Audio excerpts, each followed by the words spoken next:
Okay, if you're building a brand online, you've got to ask yourself one really important question. Are you building on solid ground that you actually own, or are you maybe building on someone else's property without even realizing it?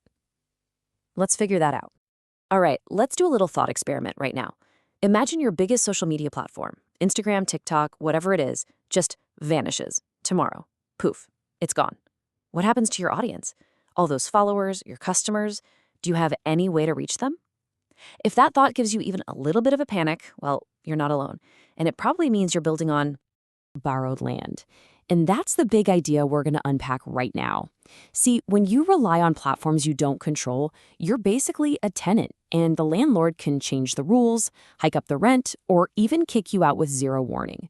So, what are the actual tangible risks of being a digital tenant? Let's really dig into this. We're calling this section the risks of renting, and it's all about why this borrowed land is such unstable ground. The risks are very, very real, and they can hit you out of nowhere.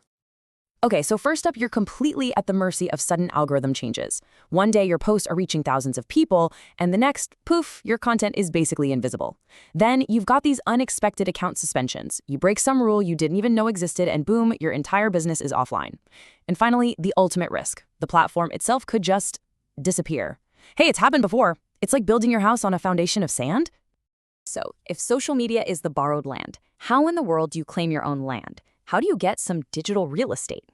The answer is actually way simpler and a lot more powerful than you might think. You build an email list.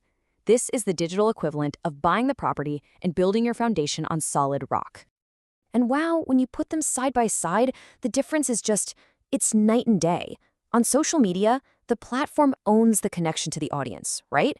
An algorithm decides who sees your stuff, which makes everything totally volatile and unpredictable. But with an email list, you own the list. You decide when and how you communicate.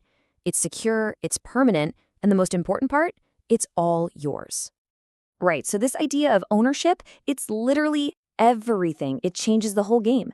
It translates directly into having way more control over your business, a deeper connection with your people, and ultimately, better conversions. Let's look up what that control really gives you. Think about it. With email, you're the one in the driver's seat. First, you own that list forever. No one can take it away from you. Second, you control the exact message. No algorithm is going to filter it or hide it. Third, you control the timing. And most importantly, you control the reach. If you have 10,000 subscribers on your list, you can reach 10,000 inboxes. It's as simple as that. Okay.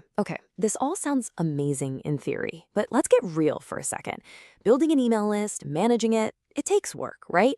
So the million-dollar question is, does all that effort actually pay off?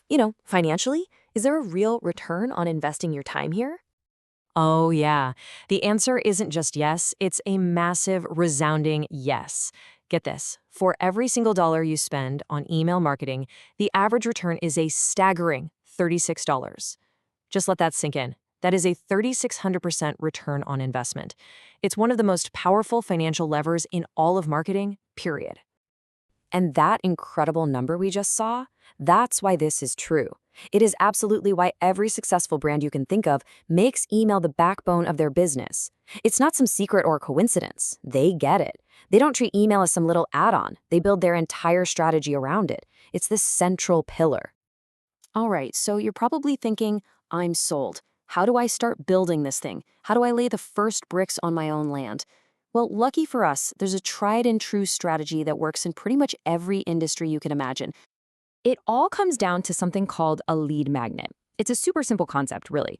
You just offer something valuable for free. It could be a helpful guide, a checklist, a discount code, anything your audience would actually want, and you offer it in exchange for their email address. It's a fair trade, it starts the relationship off on a great foot, and it's how you begin building your single most valuable asset.